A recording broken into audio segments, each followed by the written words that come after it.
Welcome back from the break, Council. If we're ready to continue, you may please proceed. Mr. Chair, we're ready to proceed. Mr. Usher, can the witness be brought in, please? Thank you.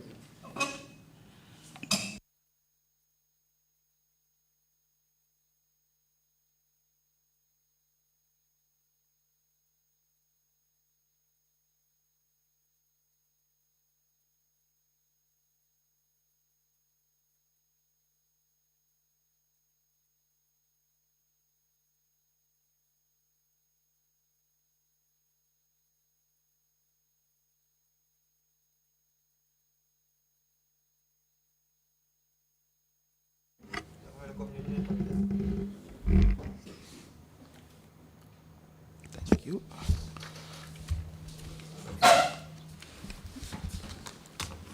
Welcome back, Mr. Gomez. Thank you. Mr. Gomez, ñu ngi laa dalalaat. You're reminded that you're still under oath. Ñu laa fàttali ba tey yaa ngi ci biir waat bi nga waatoon. Before we went on the break, you told us about the case that you handled as first-class magistrate at Kanifing Magistrate Court. Balaa ñu doon dem noppale ko ji yaa ngi ñu doon wax layo yi nga xam ne yaa ngi ko doon jiite ci Kanifing Magistrate Court. You told the commission about the fears you had in this matter because of the interference of the executive. Wax nga ñu tamit ragal gi nga xam ne amoon nga ko ndik njiiti réew mi li nga xam ne mu ngi doon dugal loxoom ci atte yooyu. And the interest that they had in this matter. Ak li nga xam ne mooy itte bi nga xam ne moom lañ ci amoon. We stopped at the point where you were telling us about proceeding with the matter. Ñu ngi emoon fi nga xam ne yaa ñoo wax li nga eggalee mbir moomu. And hearing about the charge on rash and or negligent act causing death. Ak li nga xam ne moo aju ci li nga xam ne mooy càggante goo xam ne amoon na ba tax nit ñàkkoon ci bakkanam. Can you continue to tell this commission what happened in that matter? Di nga mën a eggali na wax ñu lan moo naka la mbir yi mujjee. Yes, thank you very much for having me back. Jërëjëf ci ni ngeen ñoo dellu seewaatee. In continuation, ci continuer. The matter proceeded smoothly. Mbir mi nag continuer dox ndànk. In fact, if I recall well, we were having the matter at a speedy rate. Su ma fàttalee ko sax de mbir mi layo bi ñu ko defoon nu mu gën a gaawee. And so when the prosecutor closes its case, gannaaw bi nga xamee ni nag ki amee woon kayiti jiñaate di prosecutor bi del di jeexal layowam. Mr. Gomez, before you proceed, you've just indicated that the matter was moving quickly. Yes. Balaa ngaa eggali wax nga fi ne mbir mi layoo bi daal da ngeen ko gaawaloon. Was that due to the interference or just the efficiency of your court? Ndax loolu li ko waraloon mooy ñi nga xam ne mooy kilifa yi liñ ci dugaloon seen loxo wala ndax sa liggéey ni mu doon doxee la. In fact, I have just seen the executive directive you have showed me in during this proceedings. Lii rek léegi nag laa door a gis sax day ndigal boobu nga xam ne ni moom nga ma wan nii. For the first time. Bi ci njëlbeen yoon. At the time that the case was called. Si jamono bi nga xamee nag layo bi dal dinañ ko oote. Usually I hear all my cases in a very speedy manner. Saay bu ne rek su may atte dama ko dee def ci ni mu gën a gaawee. And sometimes, especially where you have the accused person being represented by counsel.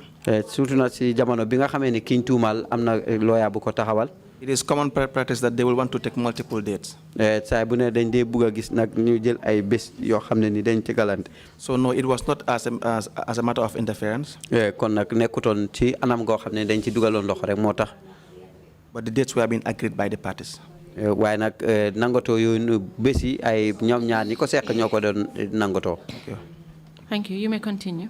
Léegi mën nga eggali. Yes. So when the defense also opened and closed their case. Ci jamono bi nga xam ne ñoom ñiñ tuumal ñoom itamit dal dinañu ubbi ak ba tëj nag seen layo feñ am. And then the court was addressed. Bu ko defee nag ñu gaaral nag court bi. So the court took a date for judgment. Court bi nag jël bés pour nag ñu mën a def dogal. And I recall delivering the judgment on the next adjourned date. Ci la agale nag dogal boobu ci beneen bés bi nga xam ne ci lañ ko ajoon. Wherein I found the accused person at the time. Ci jamono boobu nag ki nga xam ne nii moom lañ tuumaal. Who was the driver of the taxi. Nga xam ne moo doon driver doon dawal taxi boobu. To have not been guilty of the offense as charged. Ne daal daan wutoon ci tuuma yi nga xam ne nii moom lañ ko teg. I concluded that. Ci la sottal ne. That he was not responsible for the death of the victim. Kon moom duutoon moo gàddu na faatu kii lor. Based on the evidence led. Ci seede yi nga xam ne finde yi nga xam ne moom lañ tëddal. And that in my judgment. Ci kaw suma àtte. It was clear that the death was being caused by the military personnel at the time. Te kon nag dee googu noonu ñi nga xam ne ñooy soldats yi soo xewoon bal ñoom ñoo ko def. And so I could not have arrived at any other decision but to just acquit and discharge the accused person. Kon nag amuma dara lu may mën a def lu mooy ma ewi nag ki nga xam ne moom lañ ko tuumaal dal def teggi nag mboolem tuuma buñ ko tegoon. Yes, so. You may continue. Yes, so when I delivered the judgment. Jamono bi nga xam ne àggal naa suma dogal. I went home as usual. Ma ñibbi. Continue with my private life. Dal di toog nag comme ni ma dee def rek.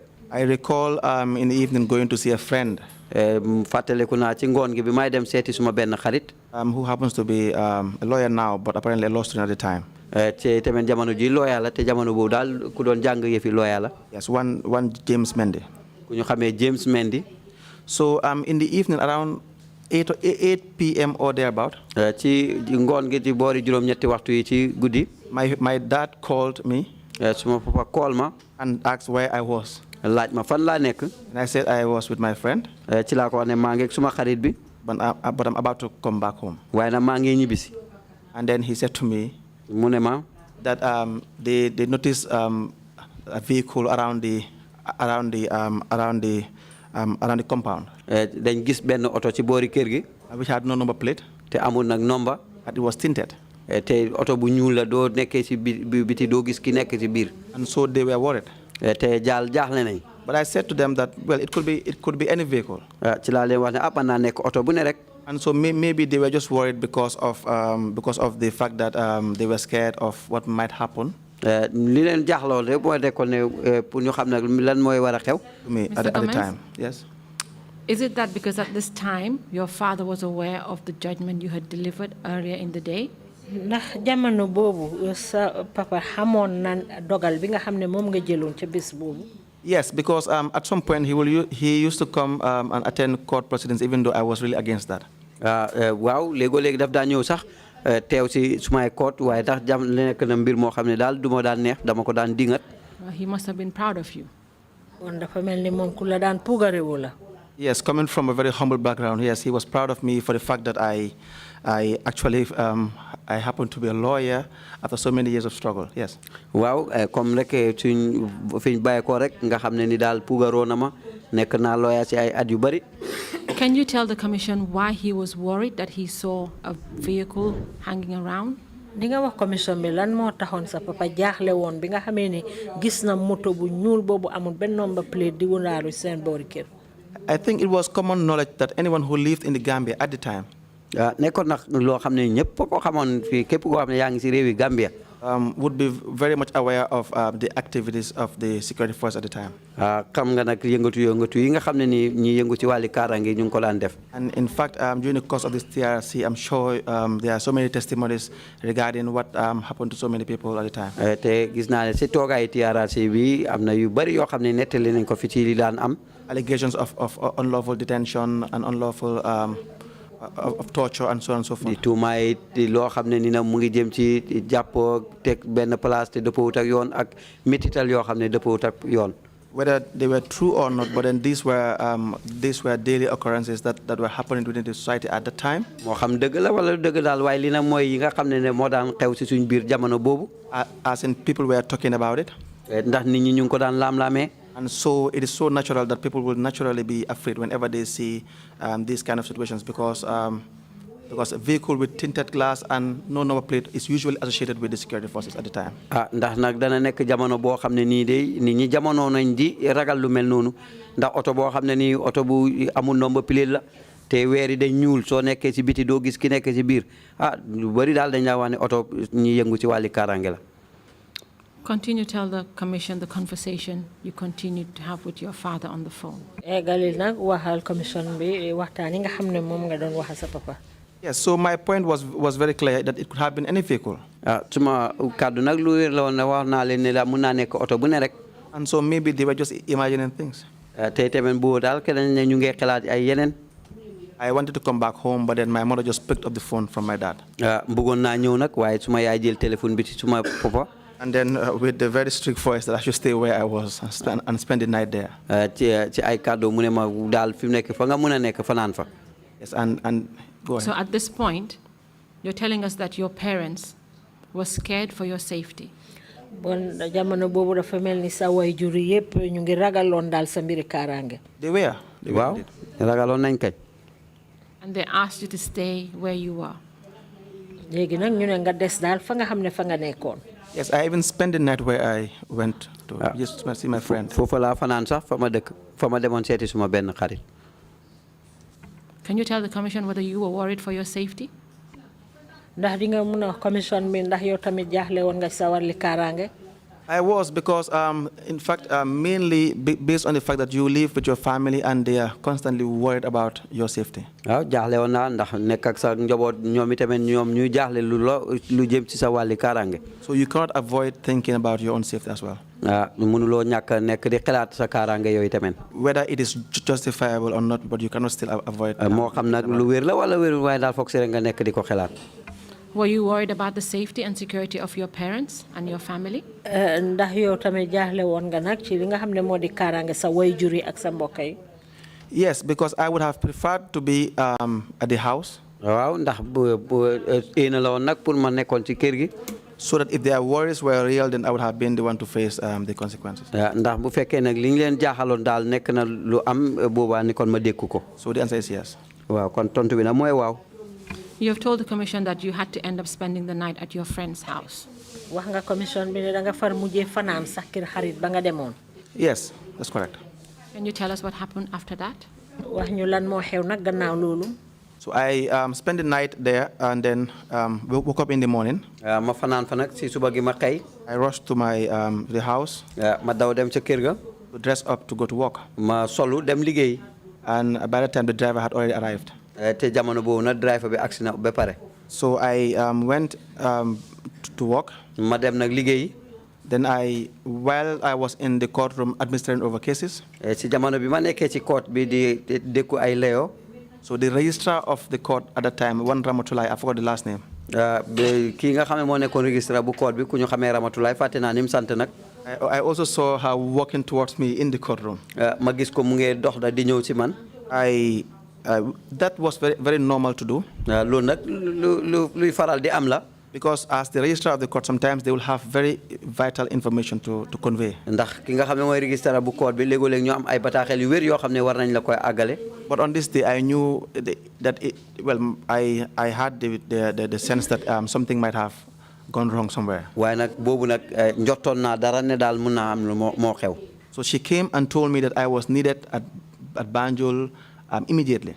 ci la ma wax ne ma dañ la soxla Banjul si saasi. That the CJ had requested my presence in his office immediately. ne Chief Justice daal aajo na pour ma dem ci office am si saasi. Can you confirm who was still the CJ at that time? Ni nga mëna wéral kan moy won Chief Justice ba jamono bobu. This was Emmanuel Fagbele. waaw ku ñu xamee Emmanuel Fagbele la. Yes, so I told the registrar at the time. ci laa wax na registrar bi ci waa jamono boobu. That I will complete my cases. danaa jekkali suma case yi. And then go to Banjul and see the CJ. ma dem Banjul nag seeti CJ bi. And she said, no, the CJ said that it's very urgent and you must suspend or adjourn all your cases and then go to Banjul and see him. ci la ma wax ne ma lii ne dafa jàmpa lool CJ mu ne daal foog si nga toxal nag sa yëpp daal di dem fekki ko. So I adhered to the instruction. ma dégg ndigal loolu. Adjourned all the cases. ma daal di dàq nag jotaay yooyu yëpp. And I drove to Banjul. ma daal di dawal dem Banjul. So I went in the reception. ma dem si reception bi foofu. And I announced my presence there. ma daal di yébaane suma bopp ne àgg naa. But then I had to wait for a very long period of time. ci laa xaar diir bu yàgg nag. Before my presence would be requested in the CJ's office. balaañ ma àggale nag si office CJ bi.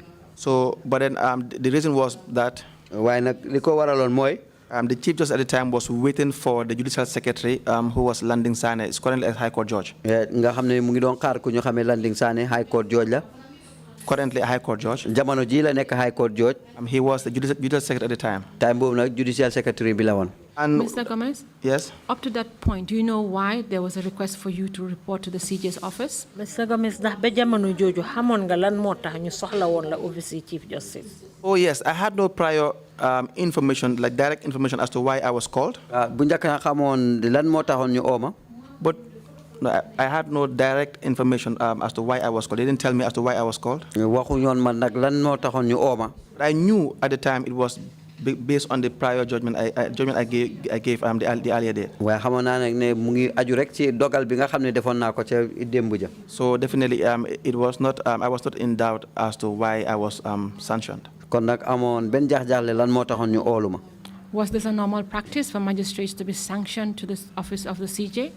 ndax loolu lu jaadu la woon pour ñu magistrate ñu di ko oo ci office Chief Justice bi. Upon delivering a judgment that was of an interest to the state? gannaaw boo xamee ne def na dogal boo xam ne ittee la ci njiiti réew mi. At the time, yes. At the time, most of our colleagues would be called by the Chief Justice. waaw ci jamono boobu de lu bëri na si sumay nawle Chief Justice bi la leen dee mën a oo. For decisions that were taken in court, ci dogal yi nga xam ne jël nañ leen ci court bi. that the Chief Justice thinks in one way or the other is erroneous. foo xam ne nii Chief Justice bi gis na daal am na lu si xejam. And so when I sat on the bench, all of my colleagues at the time time bi nga xamee ne maa ngi nekk ci bunti atte boobu suma nawle yëpp. were in one way or the other worried about these situations with the ñu ngi jaaxle woon ci yenn xew-xew yi nga xam ne ñoo daan am. They were worried about the interferences. ñoom ñu ngi jaaxle woon daal ci mbiri li ñoo dugal seen gémmiñ ci seeni dogal. Yes, that's correct. waaw noonu la. Continue to tell the commission what happened when you got to the CJ's office. léegi nag eggalil wax ñu lan moo xew ba nga eggee ci office Chief Justice. So like I said earlier on, when comme ni ma ko waxee woon ca njëlbeen rek. the CJ was waiting for the Master of the High Court, who was the late Buba Jawa. CJ bi nag mu ngi doon xaar ki nga xam ne moo nekkoon Master of the High Court ndem si yàlla Buba Jawo. And the then Judicial Secretary Landing Sane, currently High Court Judge. ak ki nga xam ne moo nekkoon Judicial Secretary Landing Sane. So when they came, bi ñëwee nag. I was asked to go in. ñu wax ma ne ma dem. So I went and inside the office and I found the CJ sitting and together with the JS and the Master of the High Court. ba ma demee nag ci laa fekk CJ ak ñaari kilifa yooyu nga xam ne loolu lañ tuddoon sànq si gannaaw. So I came and then they asked me to sit down. ma ñëw nag ñu ne ma toogal. I sat down and then the Chief Justice at the time just rose. ma toog nag jamono boobu Chief Justice bi jóg taxaw.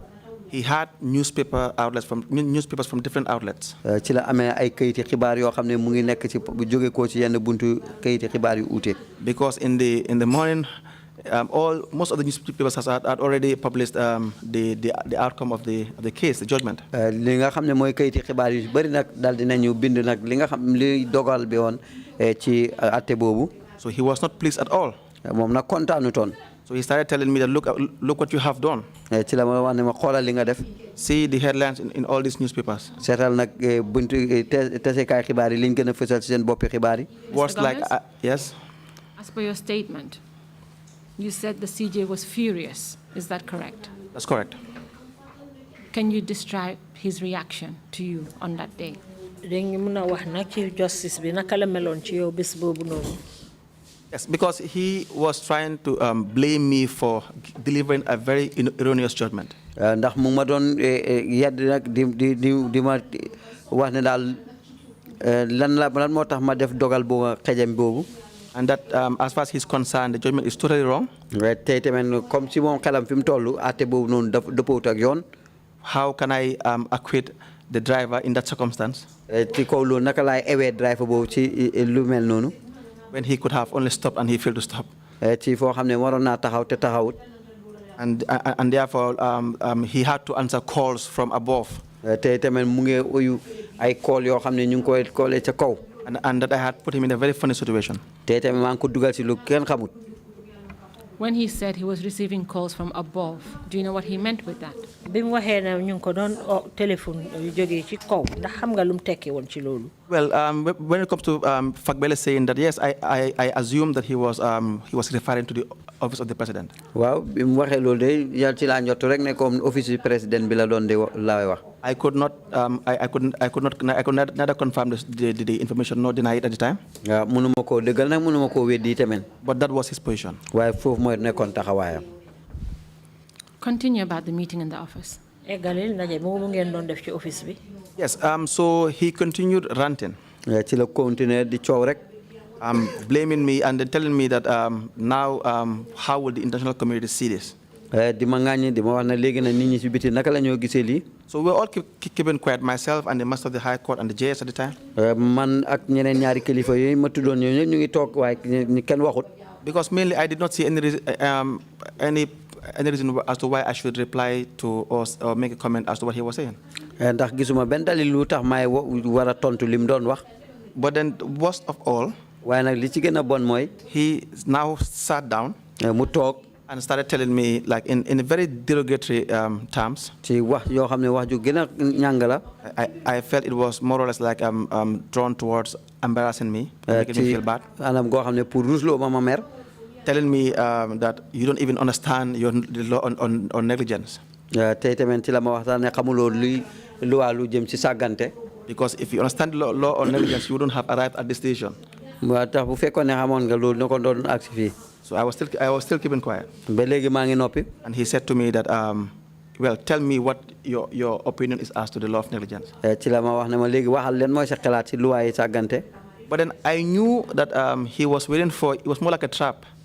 te waaye xamoon naa ne daal mu ngi mel ni ku ma fiir rek. Because he was waiting for me to give him an answer so that he can bank on that. waaye nag maa ngi foog maa xam naa ne daf doon xaar pour ma tontu ko rek. mu mën a wéeru ci loolu. And then try to assert his position that indeed my legal reasoning was totally wrong. pour nag mu ne dëgëral nag ne su ma xalaat ni mu dem loolu daal dëppoot ak yoon. Thus I arrived at that decision. ba ma tax ma àgg ci dogal boobu. So at the beginning I refused to give an answer. ci njëlbeen nag ma bañ koo tontu. He pressed and then I offered an answer. muy wax rek bépp jamono joo xam ne nii na ma tontu ko. Then he said to me, look, see, Master, JS, see what I have told you. He doesn't even understand his law on negligence. ci la wax na yeneen kilifa yi xool leen wax naa leen ne kii xamul sax lu jëm ci luwaay càggante. So I said to him, well, I think I've finished my legal education. ci laa ko wax ne yaakaar naa su ma njàng lu aju ci wàllu looya ak dogal jàng jeexal naa ko. And at the moment, I was not going to school. te jamono ji nekkuma di dem jàngi. And so he was free to have his own opinion as to what the law is. te tamit nag moom time boobu noonu mer na pour nag xam nag lan la loi wax foofu. But my reasoning at the time is what I used to arrive at the judgment. waaye nag su ma dogal ci jamono boobu mooy pour ma àggali fi ma àggoon. It could be wrong. mun naa ñàkk a nekk yoon. It could be correct. Mën naa nekk yoon itamit. But until it is tested, waaye ba balaa ñu koy kàtte. it remains to be the position. mooy li fa war a nekk. And so therefore, if what an aggrieved party could have done is to appeal. ci kaw loolu nag li nga xam ne loolu lañ waroon a def beneen parti bi li mu war a def mooy mu d'appel. I was just at the bottom of the hierarchy. ndax man ci suuf laa nekkoon. I said to them they could go all the way to the Supreme Court. mën nañoo dem ba ci Supreme Court bi. And then he didn't like the response. waaye nag tontu ba neexutoon ko. So he asked the Master and the JS whether they have any comment. ci la laaj nag ñaari kilifa yooyu noonu ndax am nañ benn kàddu buñ ci war a wax. The Master made a comment. Master bi nag wax. In agreeing with the CJ. pour ànd ak CJ bi. That the reasoning was wrong. ne li nekkoon suma xalaat dëkkuwut ak yoon. I was surprised. man nag mu jaaxal ma lool. Because I had met with the Master just immediately. Just as at the time I was president over the case. ndax tase naa ak Master bi just ci diir bu gàtt bu jamono boo nga xam ne maa ngi doon dogal kàddu yi. Within the court with the High Court premises. ci kanami High Court bi. And he had made comments that Mr. Gomez, Your Worship, I understand you are the one handling the file, the case. ci la ma wax ne ma Mr. Gomez yaakaar man ma yaa nekk di handle case boobu. These soldiers they went and killed the taxi driver and then the victim, and now they are blaming it on the taxi driver. ne ñi soldaar yi ñu ngi nii rey benn nit ba pare di ko teg ci kaw taxi driver. I even recall telling him that jokingly, are you interfering with the matter? ci la ko di ko caaxaane sax ne ko ndax da nga ci bëgg a dugal sa loxo. Then he said no. mu ne ma déedéet. So for him to now have a total departure of opinion. ci moom nag pour mu génn ci saa si toxu nag ca fam nekkoon. It was really surprising. jaaxal na ma lool. But not that much, because I expect at the time as well people were really taking decisions based on so many factors, one of which is to safeguard their jobs and their positions. waaye jaaxle bi nag di dem jéggiwutoon dayoo sax ndax xamoon naa ne jamono boobu nit ñaa ngi def loo xam ne pour mën a musal seen bopp rek ak mën a taxaw si seen toogu seen si liggéeykaay. The judicial secretary as well made a comment. judicial secretary moom itamit wax ay kàddoo. But he wouldn't criticize my judgment. waaye nag nekku doon di ŋàññi nag suma dogal. I recall he told the CJ that people have different opinion in various cases. ci la ko wax ne ko nit ñi nag dañ dee uutee ci ni nga xam ne loolu mooy seen xalaat ci ni nga xam ne noonu lay ñuy dogale yenn layoo yi. Yes, but the meeting went on at some point. waaye nag meeting bi dem ba yenn jamono. And I was asked to go out of the office. ñu génne ma ci office bi. Wait for them to have deliberation. pour nag ñoom ñu daal di àggale benn kàddu ñoom it. I did that and I was called at some point in time back in the office. mu ne na ma def loolu pour ñu owaan ma benn jamono. So I was asked to go back to my office. seen wax ne naa ñibbi sama office. And then they will get back to me when they need me. danañ jokkoo ak man saa bu ñu ma soxlaa. So I went back to the office. ma dem si office bi. So once in a while I will be called to Banjul. léegi ñu ooma ma dem Banjul. And to answer to the CJ. pour uyu ji CJ Chief Justice bi. But for the most part, in fact, I will be in Banjul and I will sit at the reception for a very long period of time. li si ëpp na dinaa dem Banjul toog si reception bi ba diir bu yàgg. Without even seeing the CJ. te duma gis CJ bi. And at some point, I was requested to make copies of the judgment and then send it to Banjul. léegi dañ may wax sax ne naa sottandeku judgment boobu li nga xam ne lañ ci def ma dal di ko yónnee Banjul. And that was done. te loolu defoon nañ ko. And Mr. Gomez? yes. Are you telling this commission that you were called to the CJ's office on several occasions because of this judgment you had delivered? dañu bëgg a wax ne dañ la daan oo pour nga uyu ji office Chief Justice ndig li ko waral rek mooy dogal bi nga xam ne moom nga jël. Very correct.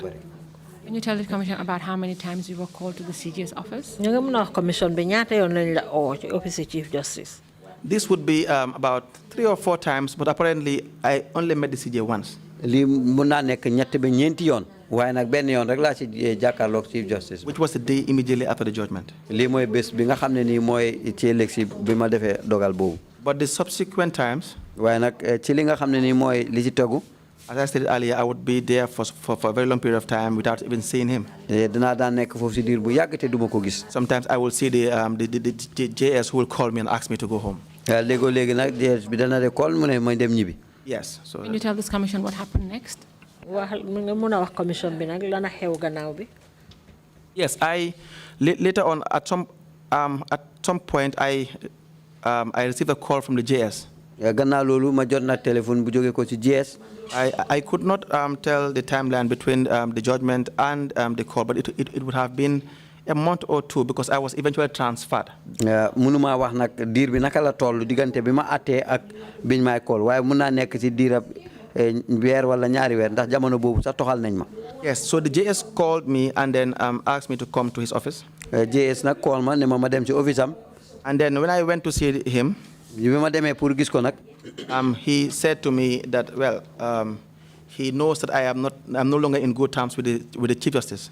ci la ma wax ne waaw xam naa nag fi mu nekk ni nekk suma diggante ak Chief Justice bi neexatut. And as far as he's concerned, he's worried about the relationship that was really getting sour by the day.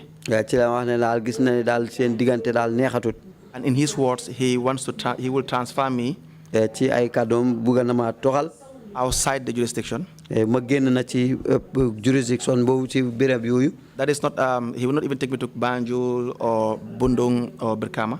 ne daal du ma yóbbu sax ay Banjul Bundung wala Birkama. But I will be transferred to oversee, to be a traveling magistrate. pour ma nekk na magistrate boo xam ne damay dox di toxu. Which is I will oversee Esau, Farafenni and Mansakonko. nga xam ne dinaa dem Esau Farafenni ak Mansakonko. So I didn't say anything. waxuma dara. I thank him for his for the intervention as far as he was concerned. He intervened in the matter. ma gërëm ko nag lool ci li nga xam ne noonu la ci dugalee loxoom ci mbir moomu. I took the transfer letter. ma jël nag transfer letter bi. Went back to Kanifing and handed over my office to the principal magistrate. dem Kanifing nag jébbale suma office ci principal magistrate bi. And I subsequently assumed my functions at these new jurisdictions. ma commencé nag suma liggéey ci jurisdiction ci nga xam ne ni moom fiñ ma toxal. Mr. Gomez, can you tell the commission how you felt about this transfer? Mr. Gomez, ndax mun ngaa wax commission bi biñ la toxalee noonu na ko loo yëgoon. Even though the JS at the time gave me his own reason as to why I was transferred. naam sax JS bi moom wax na ma nag lan moo taxoon ñu toxal ma. My own reasoning was that. man suma xalaati bopp moo nekkoon ne I was transferred because I was currently working in a jurisdiction wherein so many high-profile cases may come to. mooy rek ne daal maa ngi liggéey fi béréb boo xam ne nii mun naa am tefaar yu kowe yoo xam ne mun nañ fa agsi.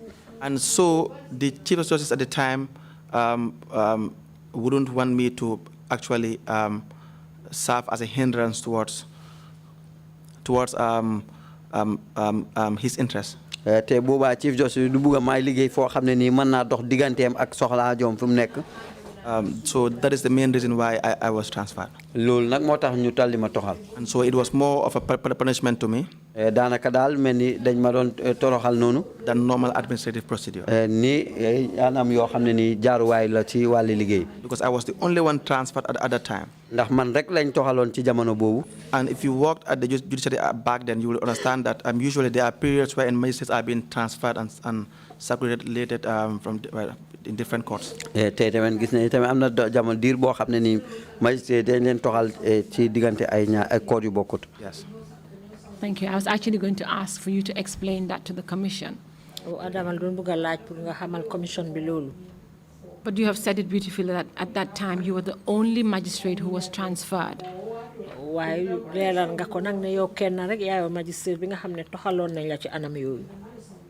However, you've also stated in your statement that there was an issue with the judgment after you had delivered it.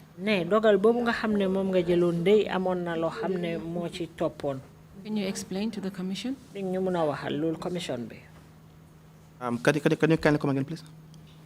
In your statement, you have referred to the fact that the judgment was forwarded to the Ministry of Justice for scrutiny. Yes.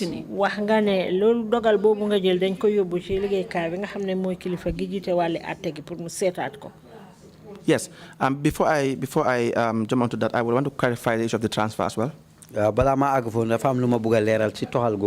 said earlier I was the only magistrate who was transferred at the time. But then when they transferred me, there was already a magistrate who was overseeing naturally those jurisdictions. But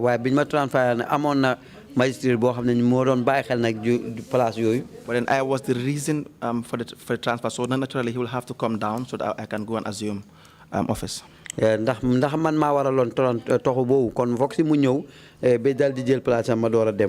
Yes. Mr. Gomez, in other words, you're trying to explain that your transfer was unique. Yes, very well. It was very, very unique. And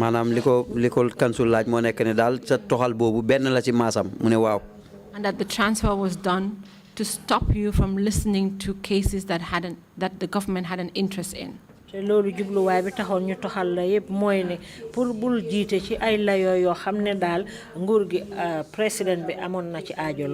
will say it was done to stop me from listening to cases that at the time the Chief Justice had interest in, because I will now come to that at the tail end of my explanation, wherein I will explain the different type of interference. There is a direct, indirect, and the perceived one.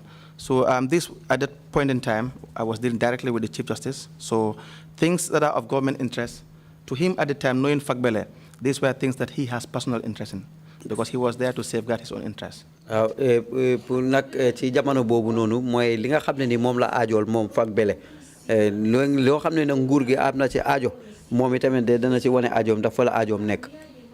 Yes. So the issue regarding the file being sent to the Aegis chambers for scrutiny.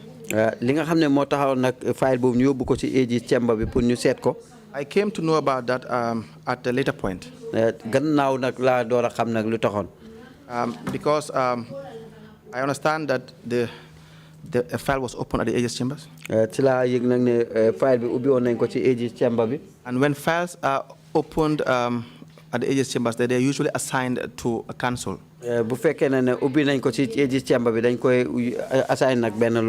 Who will now write an opinion regarding whether, if it's an appellate matter, he will write an opinion regarding whether there are grounds of appeal or not.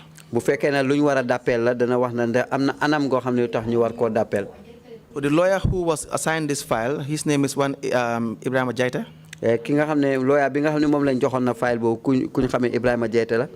Currently, I think at some point worked for the Gambian diplomatic mission in New York. So he wrote an opinion. Well, he informed me directly. So this is a direct conversation. So he informed me that he was assigned to write an opinion regarding the file. Which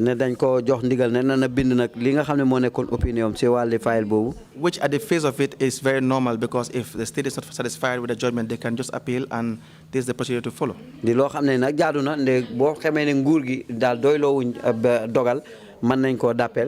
And then, but then his decision was that there are no grounds of appeal. And the DPP at the time, I believe, is one Barkun.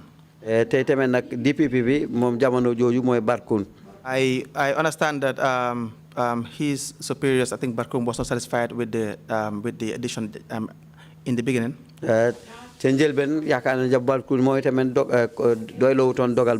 And he had opined that they can assign same to another council for another opinion.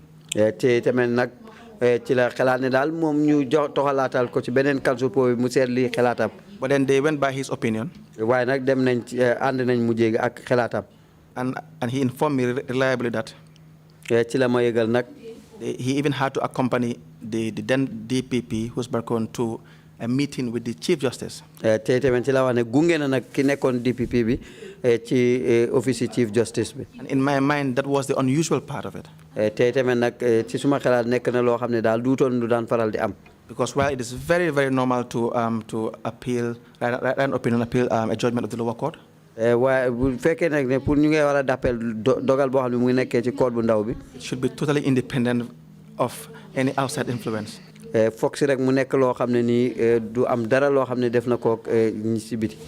Talk less of the CJ's office.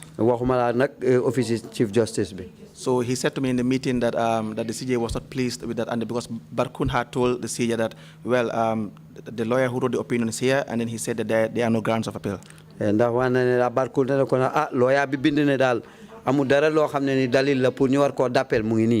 that the CJ was not pleased and was saying that, well, you know, these young magistrates or lawyers, they don't follow instructions. Chief Justice be kontanut mu ko wane ko xam nga xalé ndaw yi magistrate yu ndaw yi ak lawyer ndaw yi duñ dé top ndigal. That if you have an opinion about the case, ne bo amé ben xalaat ci wali dogal yoy, and your senior instructs you to do something different, you should just follow your senior's directions, because he knows best.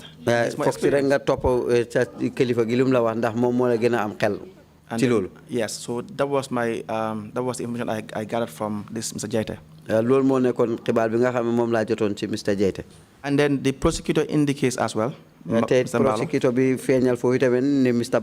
some point, he also informed me that he was asked to write a report regarding the circumstances surrounding the judgment. And that had he done so, I would have been arrested, perhaps. And that he declined to do that. He told them that they should appeal the matter. If they want to appeal the matter, they should just forward the file to the Attorney General's office.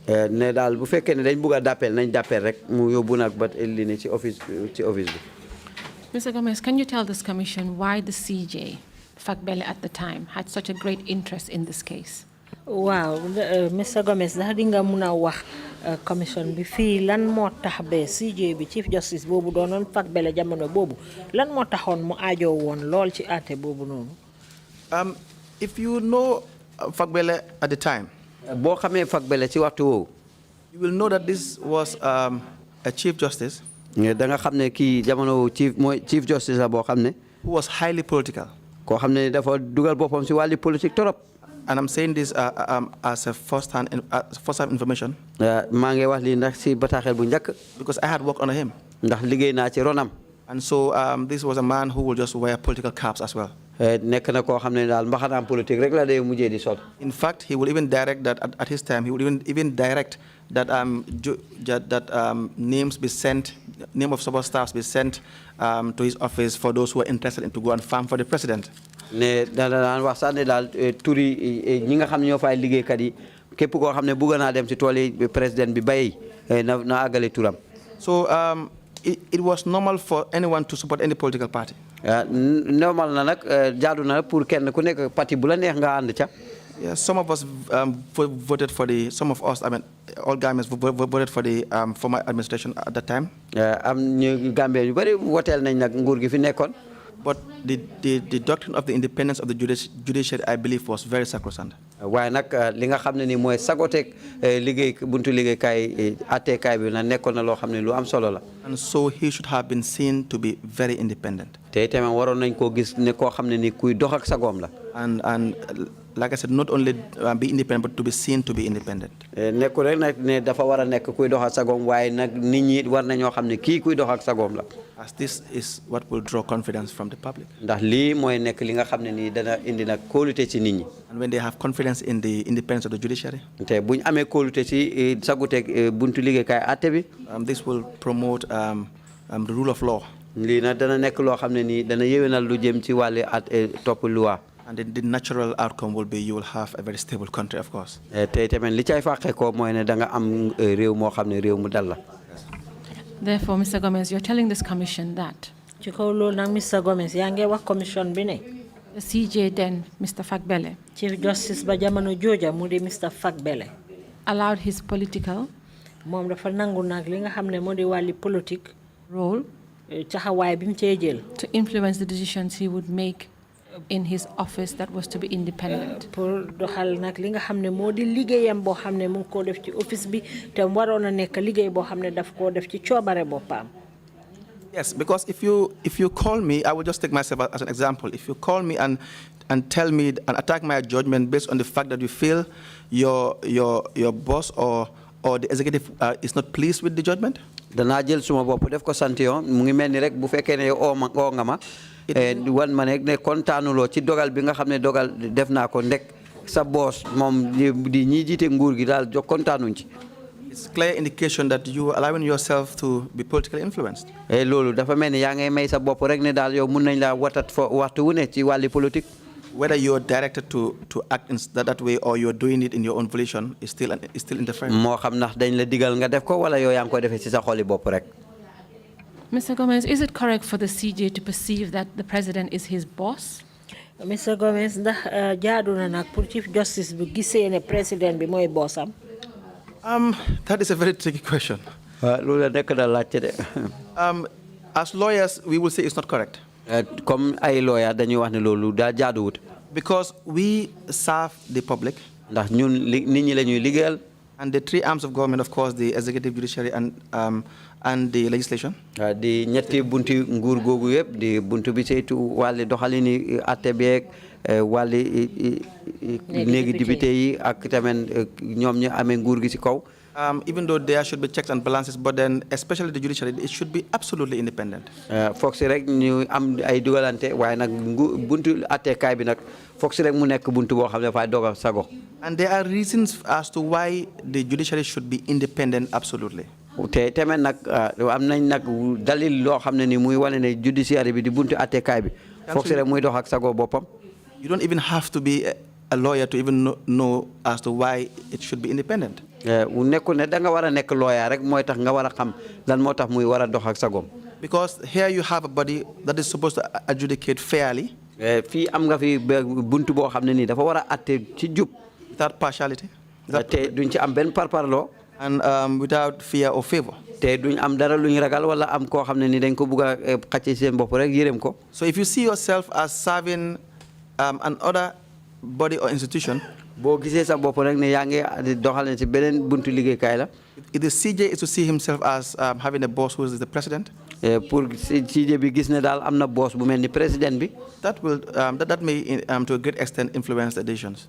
kon nag loolu dafay gën a tax sax ñu gën cee dugal seen loxo. But again, privately, one may say that yes, because as per our current constitution, is the president who hires and fires the CJ, even though there are procedures laid down for it. naam sax am na ay sarta yoo xam ne ni moom lañ doon waaye nag suñ jamono président bi moom mooy kii nga xam ne ni mooy jël liggéey mooy dàq liggéey tamit. Even though there are legal procedures, guidelines laid down for it. naam sax de am na ay sarta yoo xam ne nii yu dëppoog yoon la yoo xam ne ni ñoo ko moom la koy doxee. So I hope I answered your question. yaakaar naa tontu naa sa laajte. You definitely answered the question. Waa tontu nga ma. Thank you. And you answered it when you did say that te tontu nga ko jamono ji nga waxee ne. As we understand it as lawyers, comme ñun lawyer niñ ko xamee. the office of the CJ should be independent. Office Chief Justice dafa war a liggéey ci coobare boppam. And not be answerable to the president. te warta nekk koo xam ne dafay uyu ci ndigali président bi.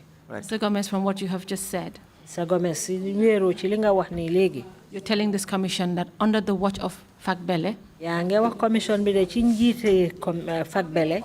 the Chief Justice then, jamono jooju moo nekkoon Chief Justice. the judiciary was not independent. bunti àtte bi day doon def seen ndogal nag ci seen coobare boppa. And he allowed te nangu woon na. interference ñi dugal seeni loxo. and did acts te di laajte. that pleased the president. loo xam ne daal loolu mooy bégal président bi. The judiciary was not independent when I served, when I worked in the judiciary.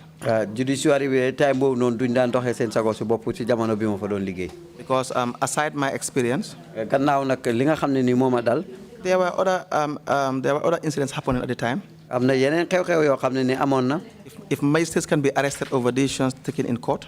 bu fekkee ne magistrate yi mën nañ leen a jàpp ci dogal bi nga xam ne ni dañ ko daan jël ci court. And detained. teg leen benn place. Possibly based on executive interference. mun naa sax teg ko rek ci dogal boo xam ne mu ngi jóge koo ca kaw. You cannot in any way argue that the judiciary is independent.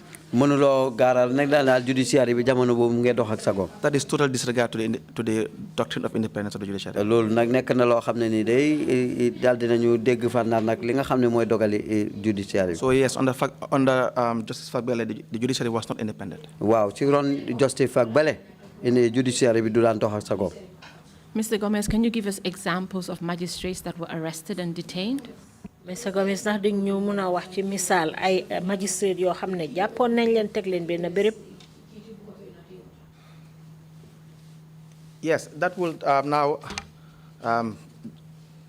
take me to the arrest of His Worship Omar Jabang and Ibrahima Jaite. loolu mu ma yóbbu ci magistrate Worship Ibrahima Jabang ak Omar naka. Ibrahima Jaite, who is currently a High Court judge. Ibrahima Jaite High Court judge la. When, in fact, the incident of the arrest of Ibrahima Jaite, affaire Ibrahima Jaite ci jàppam. who was a magistrate at the time, nga xam ne ni magistrate la jamono boobu. really made most of us to be very scared at the time. dal di woon na tiital ñu bari ci loolu. And at some point we were lost as to what to do. te jamono boobu nag dañ daan riir sax ci lan lañ doon war a def. Yes, so this incident occurred when I was already a traveling magistrate. lii mu ngi xew jamono bi nga xamee ni man time boobu noonu magistrate laa rek di wër. I recall there was this day that I was coming back home from official duties. jamono boobu nag maa ngi ñib si bi ma jógee koo benn bés liggéey. I had just crossed the Bara Banjul ferry, this thing. maa ngi jamono boobu rek maa ngi jàll ci Banjul Bara ferry bi. So I received a call from one of my colleagues at the time, one Your Worship Blessed. jamono Your Worship Blessed di kenn si suñu nawle yi moom a kooloon. That she wants also to discuss something very important. ne dafa bëgg a waxtaan ak man ci lu am solo. I crossed over and after going home and then relaxing, I went to see her. ma dem nag noppale ko tuuti dal di dem seeti ko. And we had a discussion and she informed me, she asked me whether I am aware of the arrest of Your Worship Jaite at the time. ci la ma yëgal ndax yëg nga ci la ma wax ndax yëg nga jàpp nañ Justice Jaite. I answered in the negative because I wasn't aware of it. ndax booba yëguma ko. So she explained to me the facts ci la ma leeralal nag. surrounding his arrest. li tax ñu jàpp ko. I understand that it had to do with a judgment. te ci laa xam ne daal dafa am benn dogal boo xam ne defoon na ko. Or let me say a decision that he took in court.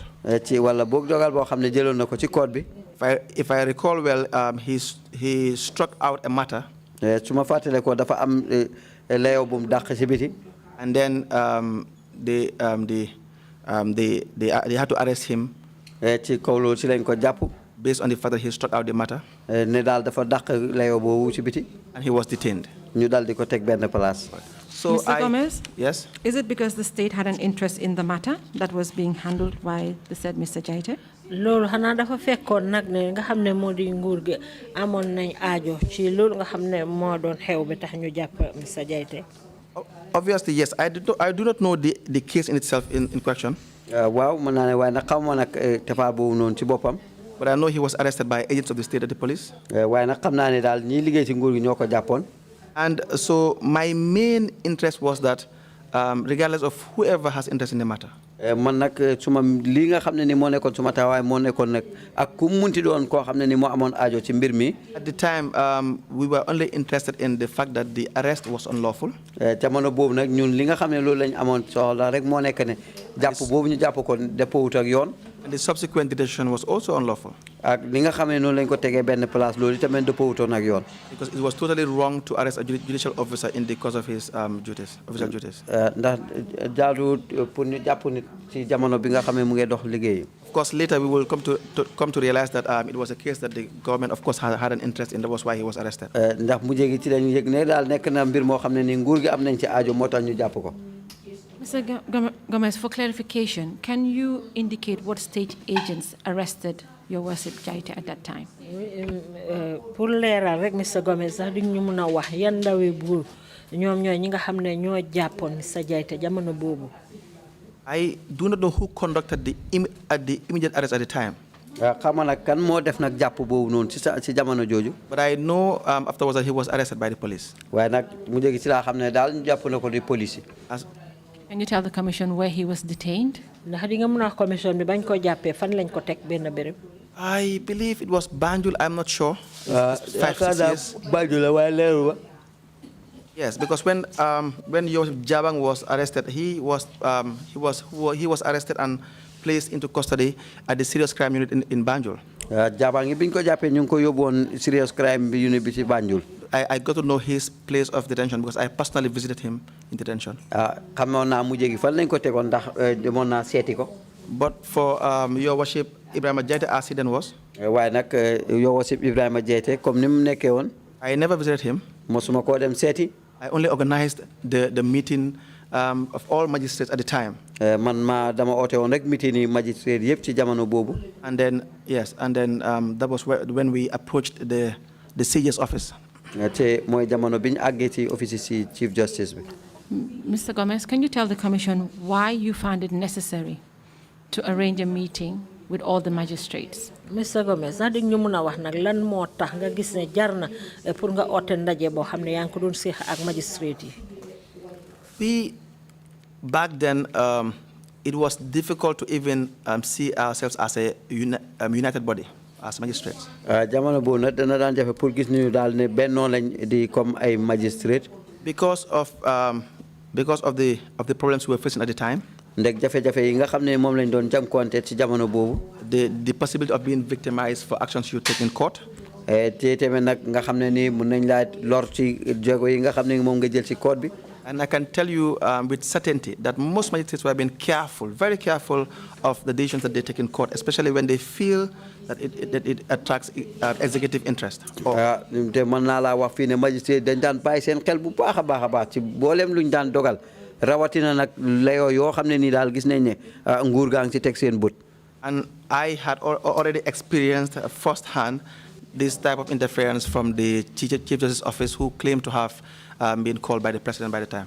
nga xam ne ni man sax de njëkk naa am jànkuwante bu mel noonu ci jamono boo xam ne nii Chief Justice wax na ne daal call na ko nag the office of the president. So my opinion was that if that does not stop, man nag suma xalaat moo nekkoon bu fekkee loolu taxawutoon. we will all be victims subsequently. ñun ñëpp danañ mujjee loolu ci lu mel noonu. That was what prompted me to organize the meeting. lii moo taxoon ma oote woon meeting boobu. So having done that, you met the CJ. ci kaw loolu nag moo tax nga dem ci Chief Justice. Yes. Can you tell us what happened after you met him? dañu And mën a who wax was the CJ at that time? dañu mën a wax lan xew ba nga gisee ak moom ak kan mooy woon Chief Justice bi jamono boobu. The CJ at the time is still Emmanuel Fagbela. ba tey rek Emmanuel Fagbele moo fa nekk Chief Justice. So when I spoke to Your Worship Blessed, bi ma wax nag Your Worship Blessed, and I said to him that I had gone through the same ordeal. te ti laa ko wax ne ko nag jafe-jafe yooyu may daj naa ko. And I can guarantee her that if we don't do something about it, it will still keep on occurring. te laa ko garanti ne bu fekkee ne daal defuñ ci dara dafay continuer rek de. So I started calling some few magistrates. I called my friend, Your Worship Abdullah Fati. Chila o na suma xarit magistrate Abdoulaye Fati. I've called other magistrates as well. Chila o yenen magistrate itamen. She herself called as well some of our colleagues. Moom itamit mu o yenn ci ay moromam. I think she must have posted it on our chat group. Yaakaar naa daal daf ko tasaare woon rek ci fiñ di penc mi de waxtaanee ñun ñëpp. So we agreed on a date for the meeting and the venue. Nangu nag pour ñu am benn meeting ci benn place. We agreed to meet at Kanifing Court. Ci lañ nangu ne dañ tasee Kanifing Court. So when we met at Kanifing Court, biñ fa tasee, I think most of the magistrates were present. Lu bari na ci magistrate yi ñu ngi fa teewoon. Because did that include Your Worship Abdoulaye Fati? Ndax bokkoon na ci di Abdoulaye Fati? Yes, he was very present. Waaw mu ngi fa teewoon. Yes, he was also seen as one of the radical magistrates at the time. Ndax mooy gisoon nañ ne ci magistrate yu dëgër bopp yi ci la bokkoon. Yes, so your lead counsel has just brought me to order. I think I'm in the court. That's why I'm saying Your Worship. Should have said His Worship. His Worship, yes. Thank you. You're welcome. Thank you. So, we all went to Kanifing Court. ñoom ñu dem Kanifing Court. But then the most senior magistrates at the time. Ki nga xam ne ni moo nekkoon magistrate bi gënoon na ko jamono boobu. No, the most senior at the time. Ki gënoon na nekk kilifa ci yéen. Yes, ñi fa gënoon nekk kilifa at the time. Wow. They were not really buying our own position. Also was seen as the radical magistrates. Àdduñoon na ci ñun nga xam ne ni mooy ñun ñi nga xam ne ni ñooy magistrate yi gënoon a dëgër bopp. Because some of us were really advocating for very, very strict measures. Ndax ñun daal ñu ngi doon eete ci loo xam ne ni nag sax yu dëgër raglu la. These include even number one, going to see the CJ and demanding an immediate release of our colleague. Li na bokk na ci di dem gisi Chief Justice bi pour ñu mun a bàyyi suñ nawle boobu. Issuing a press release condemning the actions of the executive. Génne ab kàddu boo xam ne dana dem ci buntu taseekaay xibaar yi di ŋàññi Chief Executive bi liñ def. Even possibly having a sit-down strike. Bokk na sax mun nañu amal sax ñu def benn grève pour toog. But then we could not attain all that. Waaye nag mënuñoo na am yooyu yëpp. Because even though we had agreed to go and meet the CJ. Naam sax nangootoon nañ pour gis Chief Justice bi. Some of our seniors at the time were really not buying the idea of using unconventional means to address this situation. Ñenn ci suñ kilifa yi nga xam ne ñoom daal ànduñoon ci suñ xalaat boobu nga xam ne ni mooy jël def yeneen xalaat pour saafara loolu. CJ being the main supervisor of the courts. Chief Justice nga xam ne nag moom mooy jiite li nga xam ne moo di bunti attekaay. And over the magistrates. Ak ci kaw li nga xam ne sax ñooy attekat yu ndaw yi. Why did your senior see it as a problem to actually meet him and address your problems that you were facing? Bon nag lan la Chief Justice bi gisee woon lan moo ci woon jafe-jafe bi tax ba ngeen war a jàkkaarloo moom ak seeni jafe-jafe mu war koo saafaraal. I don't understand the question. The CJ, according to the Constitution. Yes. Chief Justice bi ci li nga xam ne noonu la ko lu waa tëralee. Is the overall head. Moom mooy njiit li. Of all the courts. Ci attekaay yépp. And he has supervisory. Te moom mooy ki nga xam ne moo war a jiite. And is to administer. Te moom moo war a doxal. The courts. Ci li nga xam ne mooy attekaay yi. My question is, as magistrates. Li ma laajte comme yéen ay attekat ngeen. If you have issues that you want to address. Soo leen amee dara loo xam ne bëgg ngeen koo waxtaanee. Isn't the CJ the right person to meet to address those situations? Ndax nekkul ne moom Chief Justice boobu moom ngeen war a gisee pour mun a saafaraal jafe-jafe yooyu. Very, very correct. Depending on the matter, depending on the importance of the matter, there are matters that we will have to see the Master of the High Court, some perhaps JS, but then matters of this concern can only be addressed by the CJ at the time. Wow, lu mel nii nag Chief Justice bi rek moom moo ko mënoon a saafara. So why were the principal magistrates, the most senior magistrates, afraid of going to see the CJ to address these issues? Lan moo war a tax ki nga xam ne moo jiite attekat yu ndaw yooyu yëpp muy principal magistrate bi ragaloon pour dem gisee ak Chief Justice bi. The repercussions, the consequence of those actions. I'm sure that would be the reason why they were really much worried about how we approach the CJ. So they were not adverse to seeing the CJ, but how we see the CJ, how we approach him. Li ci fàqee ko rek moom lañ doon bàyyi xel moo taxoon sax ñuy jàll ndax ñun naka la ñuy gisee CJ bi. Some of these magistrates had been serving there for a very long period of time, 5 years, 6, 7, 8 years. am na ñenn ci àttekat yooyu yoo xam ne ni yàgg nañ ci bu baax a baax du dem ci juróom benn ba juróom ñaari at. Some of them had families, wives, and children. am ñoo xam ne nii am nañ ay njaboot jabar ak ay doom. Some of us at the time were very single. am na ñoo xam ne nag amuñ jabar. So maybe I will say that maybe perhaps rightly so or wrongly so, maybe they were putting into consideration so many reasons, and so they were fearful of maybe losing their jobs, yaakaar naa boo ñu ngi ragal pour ñàkk seen liggéey. being sanctioned, wala ñu tong leen. and being wrongly sanctioned. ñu tong leen tong boo xam ne daal dëppawut ak yoon. So it appears as if these were their worries. yaakaar naa daal lii moo nekkoon seen jax-jax. So, Mr. Gomez, would it be correct to say that because these issues could not be arrested? Man mun nañu wax ne Mr. Gomez comme que mbir moomu na munuñ ko na saafaraal. And you could not meet with the CJ on these issues that the magistrates were facing? Te munu leen woon a gisante ak Chief Justice bi lu aju ci li nga xam ne moo daan dal magistrate yi. Other magistrates were also arrested because of judgments that they gave. Terewul am na ñeneeni attekat muy ay magistrate yoo xam ne ñu ngi leen téye ngir dogal boo xam ne moom lañ jël.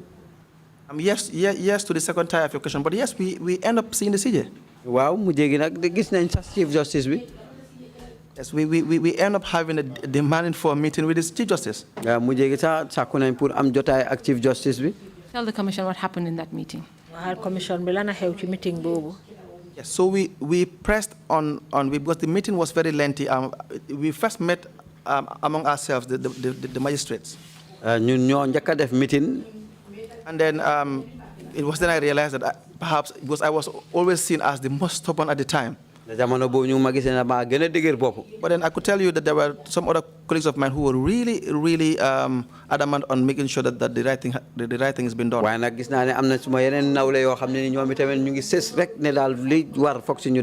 Yes, Joseph Jabang, his was Abdullah Fati.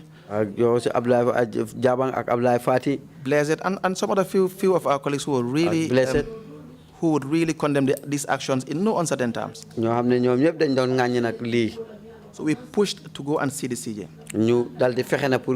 Chief Justice. In fact, we demand that we will see the CJ on the same date after the meeting. Chief Justice But then we decided that we will write the names of all the magistrates present at the time so that we wouldn't have people to back out by the time we reach Banjul. Waaye nag dañ xalaatoon ne dañ waroon a bind turi magistrate yi toogoon yëpp pour kenn duñ am ñu cee rocceeku balaa ñoo àgg Banjul. So we did that, and then some of us who were driving the official vehicles by that time had to we all just hopped in and then drove to Banjul. ñu ñëpp ci lañ daal di dem Banjul. And we demanded that we must meet the CJ. ci lañ wax nag ne foog si la ñu gis Chief Justice bi. So waiting for some time. biñ toogee ab diir. We were given audience. ci lañ ñu daal di àggale ci moom. And when the meeting started. bi meeting bi dooree nag. Some of our colleagues were addressing the concerns we have raised in our own exclusive meeting. te tamit nag li nga xam ne nii ñenn si ñu la di wax na li nga xam ne ni moo ñu soxal ci lii ci comme meeting ba nga xam ne moom lañ amoon. I recall Your Worship Blessed also spoke about our problems at the time, and then the arrest of Your Worship Jaite. te tamit nag Blessed moom wax nag li nga xam ne ni mooy suñ tawat jamono boobu ak jàpp ak Your Worship Jaite. His Worship Omar Jabang, who's still serving as a magistrate also, who will subsequently be arrested, also was speaking in that meeting. Ki nga xam ne mooy Omar Jabang moom mi nga xam ne nag moom magistrate la jamono boobu te mujjee gi sax jàppoon nañ ko mooy wax na ci meeting boobu. Condemning the actions of the executive in the arrest of our colleague. di ŋàññe nag executive bi liñ def ci jàpp ak suñ morom boobu. And demanding that the judicial administration, that in the presence of the CJ. di wax tamit li nga xam ne nii mooy independence address the situation and the problem forthwith. pour nag ñu saafara ko ni mu gën a gaawee. So I also recall His Worship Abdullah Fati also speaking in the meeting, talking about. maa ngi fàttali ko tamit His Worship Abdullah Fati mooy wax na ci meeting boobu. But before he spoke, the CJ made some comments. waaye balaa moo wax Chief Justice bi am na kàddu yu mu wax. Because Fagbele, in addressing some of the comments from some of our colleagues, pour nag wax nag li nga xam ne mooy suñ soxal li ñu soxal ci yenn jóge ci suñu yenn nawle yi. said, well, I will paraphrase, was saying that we have to learn to obey instructions. dafa wax ne daal war nañoo jàng nag pour mën a fexe pour di dégg ndigal. And be careful as to the judgments that we deliver. te ñu bàyyi xel ci ni nga xam ne noonu la ñu àggalee dogal yi. That we must always weigh the interests of the government. tey tamit foog si rek ñu daal di doxal li nga xam ne mooy bàyyi xel li nga xam ne nii mooy aajo si nguur gi. That there is no point of being stubborn or trying to prove a point. tey tamit waruñoo nekk di dëgër bopp wala di jéem a wéral yenn boor yi. He compared the situation to, because he likes giving proverbs, so he compared the situation to a child who finds himself in a pond of crocodiles or pool of crocodiles. moom nag dafa yomb di léebu mu ne mu ngi mel ne xale boo xam ne dafa daanu nag si ndox moo xam ne ni ay jësi ga ko wër. Who will dip his hand to try to save the child?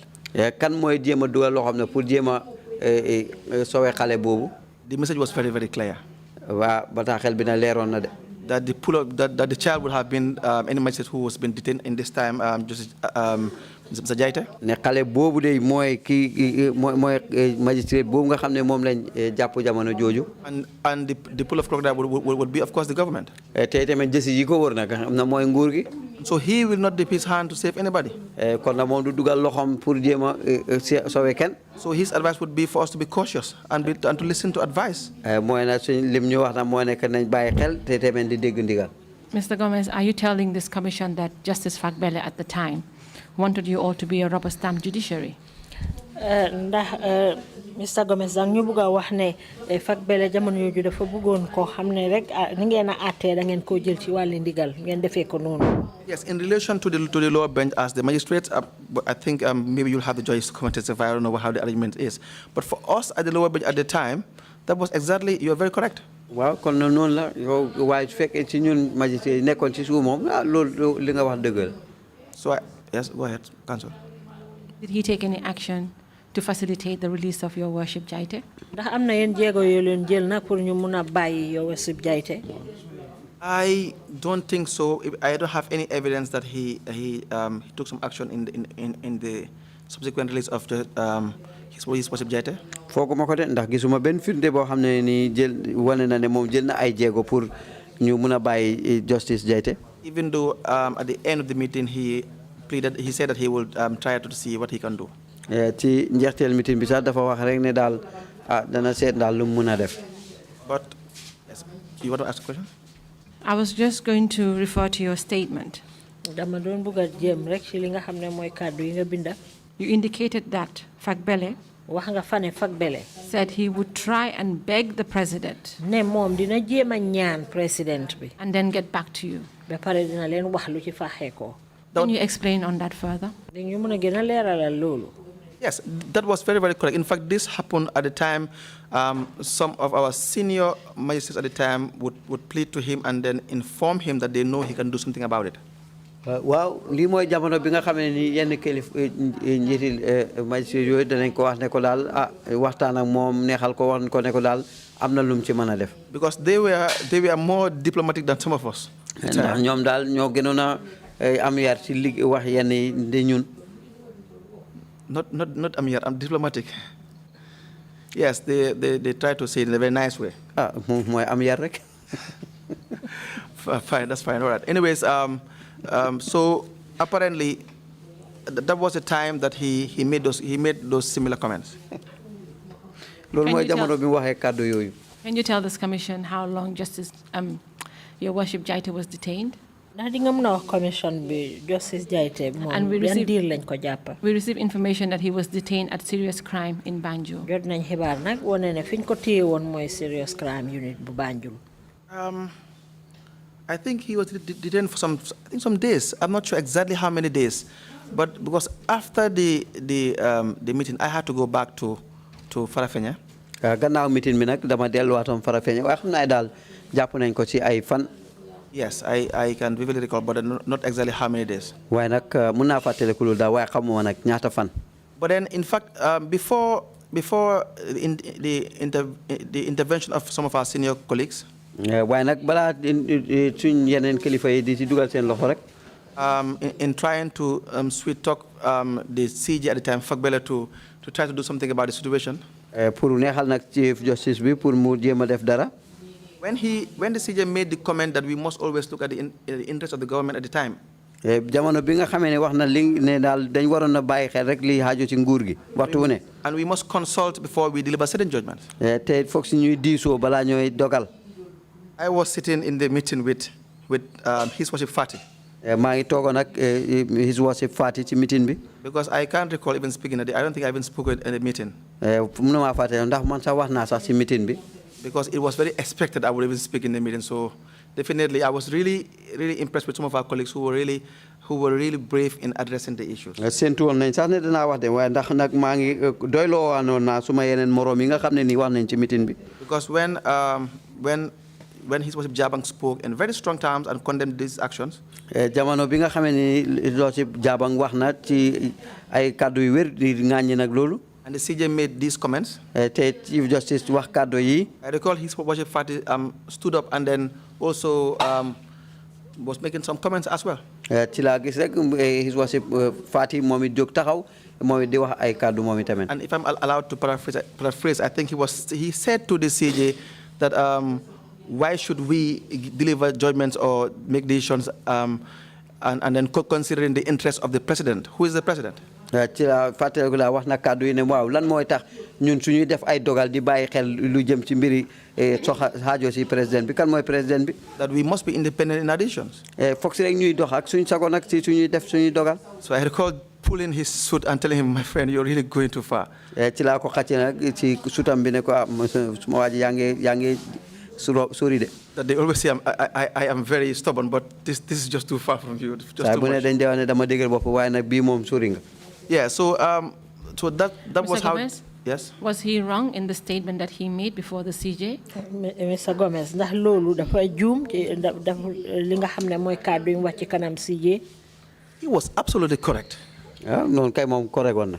I didn't even expect anything less from him.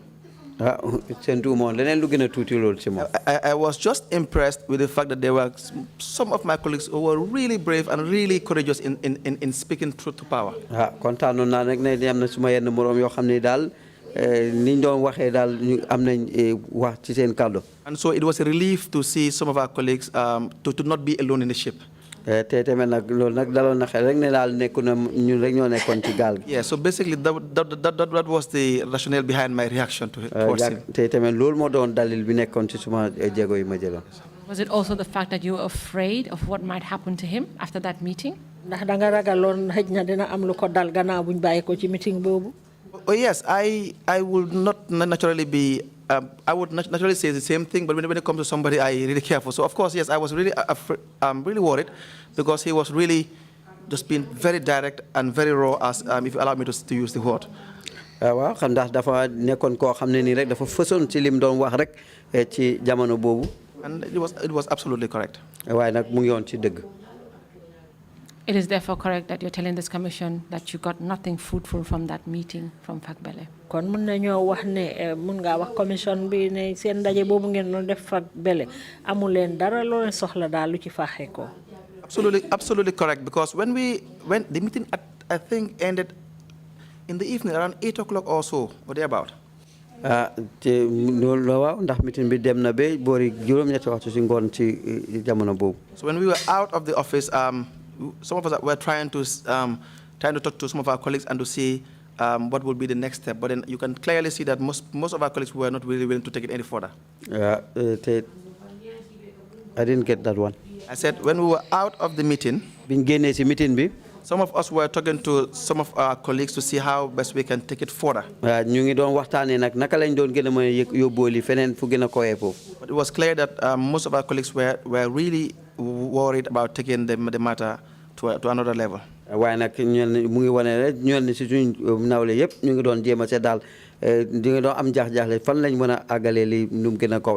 yes, it died a natural death. As per your statement, you've indicated that there were 2 other magistrates who were arrested that you know of.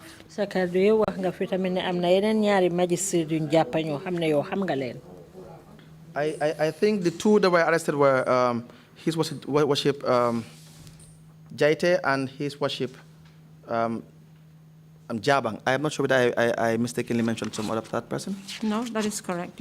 Well, in your statement, you indicated that Jabang, Your Worship Omar Jabang, was arrested. Ibrahima Jaite. Yes. Omar Jabang ak Ibrahima Jaite. That's correct. And you further indicated that an executive directive was received on Your Worship Abdoulaye Fati. Jox nga fi tamit ne am na ndogal lu bàyyi ko ca président ba lu aju ci Your Worship Abdoulaye Fati. Can you tell the Commission about these two? Wax ñu ñaar ñooñu naka la demee. In the manner of the executive directive received by or seen by His Worship Fati. Ci li nga xam ne mooy dogal bu jógee ko ca président bu di gis ko di Fati. This I recall came out of a discussion I had with him. Lii nag ñëw na ci waxtaan woo xam ne ni amoon naa ko ak moom. Because we were very close at the time. Ndax boo ñoom ñun dañ jegeyante woon lool. And so we always discuss our problems during the course of our work. Ndax waxtu wu ne rek ñu ngi waxtaanee li nga xam ne ni mooy suñuy jafe-jafe ci liggéey bi. I forgot the name of the case that had been an issue, but apparently he was an executive directive was brought to him and showed to him by one police officer.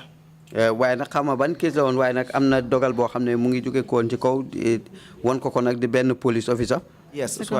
Yes. Can you tell the Commission where the executive directive came from?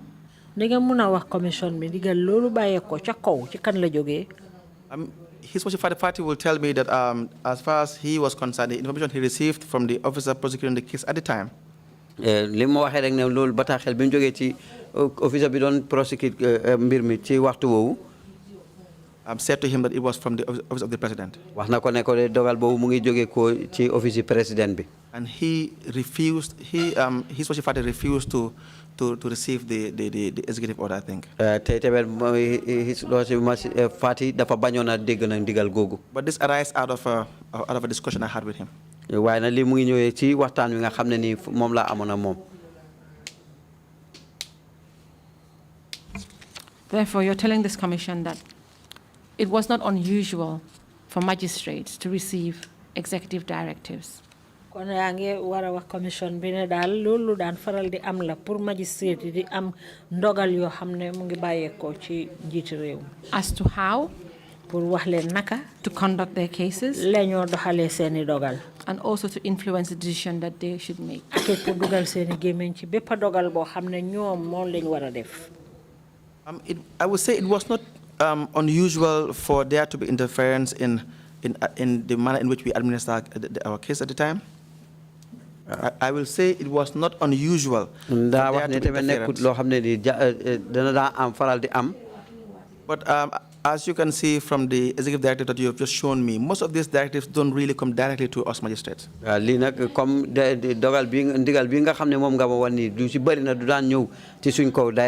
Yes, like I said, in fact, the one you showed me, I've just seen it in the tribunal here.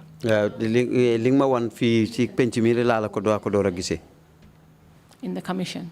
And the Commission, I apologize. Thank you.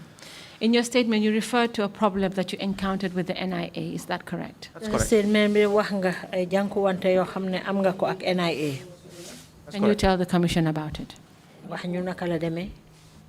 The issue regarding the NIA was prior to my transfer to Esau Mansakoko and Nyomi. Suma jankuante NIA lolu jitu la bala may dem ñu toxal ma ci Esau ak Mansakonko yi. In fact, I had just delivered a judgment in default of appearance. I had just delivered a judgment in default of appearance of the defendant. Li nak dama dogal rek lu aju ci wali ci téwété ki nga xamné ni ñom lañ ñoo lañ tuumal. The judgment I delivered, was one that we call judgment in default, meaning the defendant did not appear, but we still gave judgment. Moy jamono bi nga xamné moy dogal bi nga xamné ni ki nga xamné mom lañ tuumal téwuton way ñu continuer dogal. Because there was a law, the law is very clear on those situations. Ndax loi bi nak amna lum leral ponk yo xamné leral nako ci fann yu mel nonu. So one day I was just coming from, I think a day or two after or thereabout, I was just coming from from the courthouse. bés wala ñaari fan gannaaw loolu maa ngi doon jóge ko ci courthouse bi rek. Yes, just a week or so. I can't recall the exact date, but then I was coming back home and I received a call. daana dira bés bu ay la rek jamono boobu maa ngi ñëw ma uyu call. From a private number. ci number boo xam ne nii private la doo gis number yi. And the caller happened to be someone I know. He even testified before the TRRC about 2 months ago. Caller bi nag nekk na koo xam ne nii ku ma xam la ndax ñëw na teew na fii ci pencum TRRC mi. ñaari weer ci gannaaw. Or thereabout, he testified in a matter of the alleged execution of the Ghanaians. waaw teew na fii di wax nag lu aju ci wàlli Ghanaian yooyu ñu wax ne dañ leen fi reyee. And that's Usman Jallow. That's Usman Jallow. So he called. Mu call ma. And he introduced himself. Mu wan ma boppam nag. As an NIA operative. Ne moom mu ngi liggéeyee buntu NIA. Either overseeing or being the director of operations at the time. Ne benn daal moo nekk ki nga xam ne mooy bàyyi xel bànqaas bi saytu wàlli opération wala mooy jiite opération. And that he had received, the office of the DG, NIA, had received a complaint about a judgment I delivered. Ne office DG bu NIA dot na tawat ne ci dogal boo xam ne def naa ko ci code bi. So Mr. Gomez, now we've moved from judicial interference by the CJ. Léegi nag taxul nañ nag ci li nga xam ne moo di si Chief Justice li moo dugal gémmiñam ci àtte bi. The NIA interfering into judgments of the court. Léegi nag ñu ñëw ci NIA ñoom itamit li ñoo dugal seen loxo ci àtte bi ñoo def ci court yi. Very correct. Wow. Tell this commission what the NIA officer Usman Jallow told you. Waxal commission bi Usman Jallow moom muy liggéey NIA lan la wax bi mu la téléphoné. Yes, so he called me and he informed me about the orders that he had received. Ci la ma call wax ma nag dogal bi digal bi nga xam ne ni moom la jot. From his boss. Ci bossam. That I should be invited to the NIA premises. Dañ ma war a oo nag ci NIA seen place. That if I refuse, I should be arrested. Ne su ma bañee dañ may jàpp. And so he sent to me that I know you don't know I work for the NIA, but apparently I work for the NIA. Ci la ma wax ne nag xamoo ne maa ngi liggéey NIA waaye nag xamal ne maa ngi liggéey NIA. Because I had met him at the University of the Gambia. He was studying law at the time. Te tamit nag fekkante nañ ci University bu Gambia ñu ngay mu ngay jàng loi jamono boobu.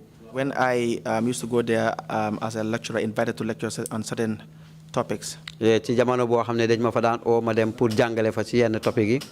And so we spoke, and then he said to me that well, that is his order, but then I explained to him what happened. Ci la ma wax nag ne ma loolu mooy dogalam waaye ci laa ko leeralal li xew. And I told him that well, but you guys don't have to call me. Ci laa ko wax ne waaye yéen a waru leen maa woo. Let the complainant go on appeal. Nag ki tawat nag na dem appeal. D'appel.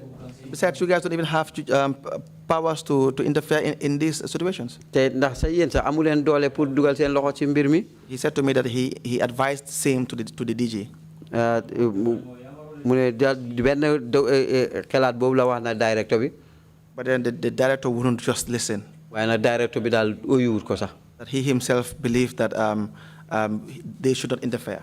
Ne moom si boppam sax gëm na ne waru ñoo dugal seen loxo ci mbir mi. But then since he was only carrying orders. Ndax moom daal dogal rek la nekkoon di doxal jamono boobu. But he said to me that I should now come and meet him.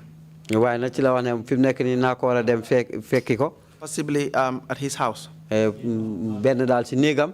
Instead of coming to the NIA premises. Ni balaa may dem daal ci NIA gi. Mr. Gomez, were you asked to report to the NIA headquarters in Banjul? Mr. Gomez, sax dañ la laaj pour nga dem uyu ji ci makkaani NIA ba nekk ca Banjul. Yes, that was his first instruction. Waaw ci boobu moo nekkoon digalam bu njëkk. Okay, you may continue. Yes, but subsequently, as we discussed over the matter, he suggested that I should go to his house because he knew me personally. Waaw ndax mu jégi daal ci biir waxtaan mu naa dem ci këram ndax moom xam na ma moom ci boppam. So I went. Bi ma demee ci këram. In Bijulo. Ci Bijulo. And then I was really worried. Ma jaaxle woon lool. Because even though he knew me, but we were not friends. Naam sax xam na ma waaye nag nekku ñoon ay xarit tamit. I didn't even know much about him. Xamuma ko bu baax. And to visit someone who was working for the NIA in that position at the time. Pour seeti nag koo xam ne mu ngi liggéey NIA ci jamono boobu. concerning matters that you were asked to report to the NIA was really worrying. Surtout na ci mbir moo xam ne ni daal mu ngi jëm si mu ngi aajo nag di NIA nekk na lu jaaxle lool. I went and then when he directed me to his house, I went to the gate and then he came out. Bi ma digalee nag këram fan la nekk ma dem nag si buntu bi mu ñëw génn. And then he asked that I drive my official car inside his house and parked it there. Ci la ma wax ne naa dugal nag suma oto si këram. Because I had a judiciary number plate. Ndax maa ngi am nag number plate boo xam ne ni judiciary la buntu liggéeykaay àtte bi. And so it was not safe that NIA operators may see my car in his house, and then they may send very wrong information to the Director General at the time. Tey tamit nag ne moom mu ngi liggéey NIA ñu gis auto judiciary si biir buntu këram daal loolu mun naa nekk loo xam ne dañ ci sos ay bataaxel bu àgg ci boosam. So many things were going on in my head at this time. Lu bari daal mu ngi dem ci suma xel mi jamono boobu. But then since I came all the way to the gate, I decided to just abide by his suggestion and then just drive in. Ma xalaat ma ne comme que ñëw naa bi ci buntu këram kañ fi mu nekk nii bàyyi ma def rek li mu wax. So I went in and then we had a very lengthy discussion. Ci laa dugg ci biir nag ñu dem waxtaan lu yaatu. But I was still stressing on the point that he was really the NIA does not really have powers to even call me and ask me to explain certain decisions that I took in court. Waaye nag may dëgëral rek ne daal NIA amuñ benn doole pour call ma di laajte dogal bi nga xam ne moom laa jël ci court bi. And he said to me that he agreed with me, and then definitely he will go back and then try to solve the matter with the DJ. Ci la wax mujjee wax ma de daal ànd naa ak yow léegi danaa delluwaat ci di directeur bi daal waxtaan ak moom lu mbir mu jëm ci mbir mi. And then when I went home the following day, he called me and said to me, well, he has solved the matter with the Director General. Ci bi ma demee nag ci la ma téléphone nag mu ne ma waxtaan naa ak directeur général bi. And since then I haven't heard of the matter. Ci depuis boobu ba léegi nag déggatuma dara lu jëm ci mbir moom. Mr. Gomez, would it be correct to say that you escaped? Mr. Gomez, bon mun nañoo wax ne da nga rëcca. Going to the NIA headquarters? Rëcca pour dem ci makaani NIA ba. Because you knew the agent that called you. Ndaxte li la dimbale mooy da nga xam ndaw li la oo. That is the only reason why I escaped that, because he even told me that prior to them contacting me, because there was no way they could have had my number. Wax na may tamit sax lu jiitu nag balaa ñu may oo ndax moo amutoon kenn ko am suma number. That agents were sent to the CJ's office. Ne am na ñoo xam ne nii seen liggéeykat yi ñu ngi leen yónnee woon ci Chief Justice Office am. About this matter, and the CJ would tell them that they can go ahead and deal with the matter because I was very stubborn. Tey tamit nag CJ bi dafa wax leen ne mun nañoo continuer ndax man dama dëgëroon bopp. Yeah, so basically that was the only reason why I evaded arrest. Loolu rek moo taxoon ma rëcc nag jàppuñ ma. Mr. Gomez, thank you very much for coming today. Mr. Gomez, jërëjëf li nga ñëw tey. I hand over the witness to the commissioners. Thank you very much. Thank you very much, Counsel, and thank you, Mr. Patrick Gomez, for your testimony. Thank you very much.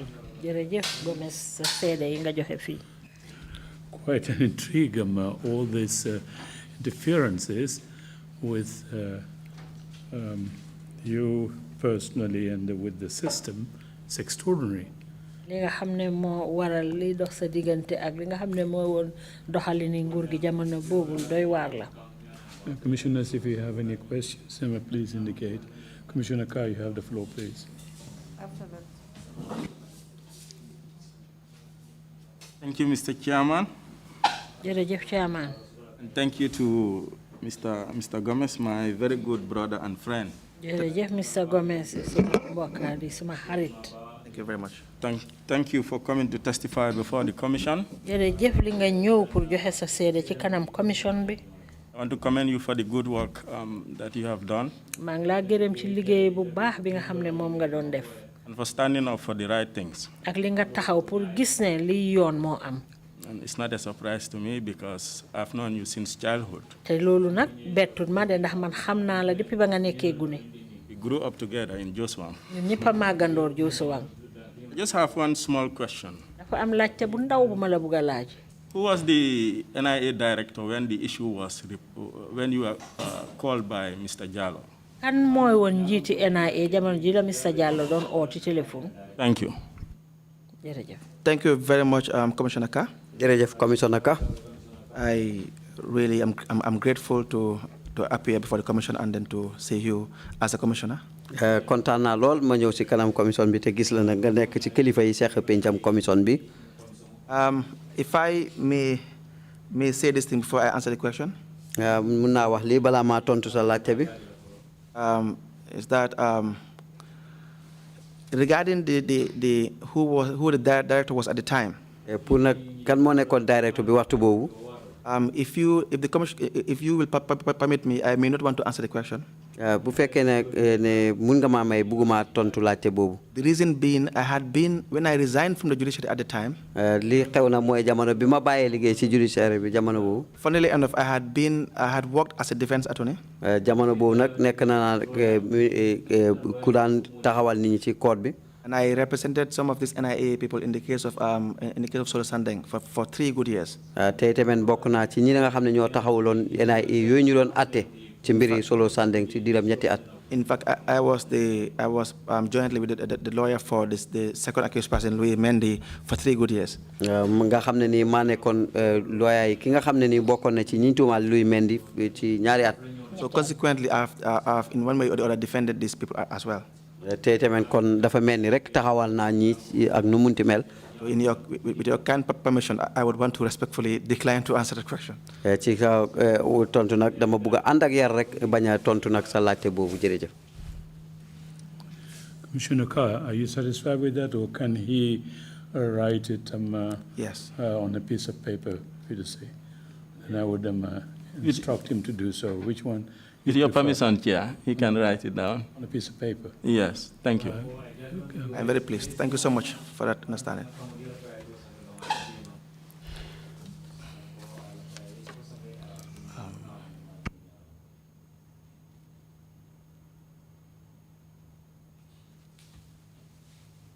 You're not writing it on a napkin, are you?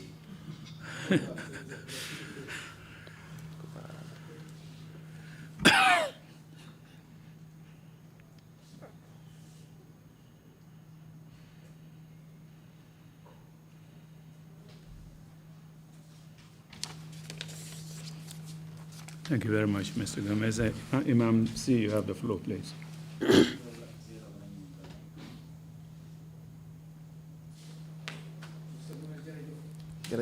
Imam C, sa mic bi. jërëjëf ci testify bi. Thank you very much for testifying. ak sa wax yu rafet yi. With all the police words that you said here. li ma lay dëgëralal mooy. What I am to declare here is. li la soowee ci oto bu ñuul boobu. What saved you from that tinted vehicle? mooy atte bu jub bi nga atte. It's only the correct judgment that you have done. ak dëggal sa waajur yi liñ la wax fanaanal foofu nga fanaan fa. And the advice you took from your parents that you have to spend the night wherever you were. ñaari kaddu yooyu moo la amee ba fi nga toll. Those are the 2 things that keep you up to here where you are now. wax dëgg moom sakk ci. Always be truthful. nga dëggal sa kilifa. And you always adhere to whatever your parents tell you. wax nga ne sa papa daf dee fekke si sa atte yu bari. You said that your father used to witness some of your cases. lu koy indi foofu yëpp daf dee ragal ne nga bañ a juum. All what brought him there is to guide you. loolu rek moo ko yóbbu foofu. That's the only thing that took him there. du ne dafay tiitaru ne lawyer nga wala leneen nga. Not that he is proud of you, that you are a lawyer or not. nga bàyyi ci kel ci loolu nag lu baax. So you have to be careful of that one. jërëjëf. Thank you. Jërëjëf Commissioner si kontaan naa trop si aide bi. Thank you. If there are no further questions, Mr. Gomez, if you have concluding remarks to make, you may please proceed now to make them. Mr. Gomez, so amee yeneen kàddu nag comme laajte yi jeex na kàddu yoo mën a tëjee mën nga koo def léegi. Yes, shortly, I will just want to thank you very much, Commissioner. maa ngi laa gërëm ci gàttal rek maa ngi gërëm bu baax. I thank all the commissioners present. maa ngi gërëm kilifa yi nga xam ne ñoo seq pencum TRRC mi. For your patience and your time. ci seen teewaay ci waxtu. My learned senior, thank you so much for your time. suma kilifa may tamit maa ngi laa gërëm. And everyone working at the TRRC. ak mboolem ñoo xam ne ñu ngi liggéey ci TRRC. I will want to say that. dama bëgg a wax ne. Since we are moving towards a new page, comme que ñu ngi dox nag ci jamono ju ees. it is quite important for us to understand the sense of patriotism. Foog si rek ñu xam nag li nga xam ne nii mooy xalaati cofeel di réew. The concept that collective interest should always outweigh individual interest. Li nga xam ne nii mooy li soxal ñëpp li nga xam ne noonu la war a rombee li nga xam ne mooy soxali benn nit. To go back to the basic guiding principles of our religion and our culture. Ci li nga xam ne nii loolu la ñu suñ aada ak suñ diine wan. And to have the best interests of each other at heart. Tey tamit kenn ku nekk rek am dal di am cofeel yi moroomam. I believe that this, if we all do it, yaakaar naa ne ñun ñëpp buñ defee li the country will move forward. yaakaar naa ne daal réew mi dana dem kanam.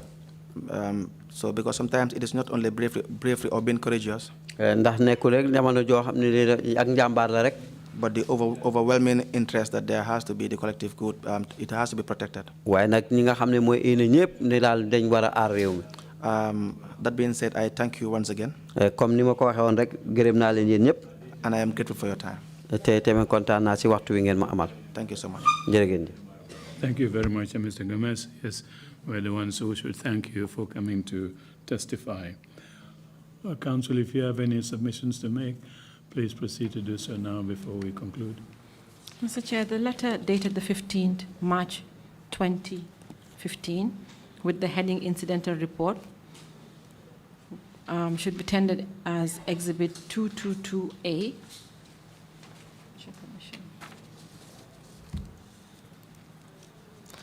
And the name written down by the witness to identify the DG should be 222B. B. Thank you very much. Fine. Thank you, Council. This brings us to the end of our proceedings for today. We will resume tomorrow morning, 10 o'clock sharp. Meeting is adjourned. Thank you all.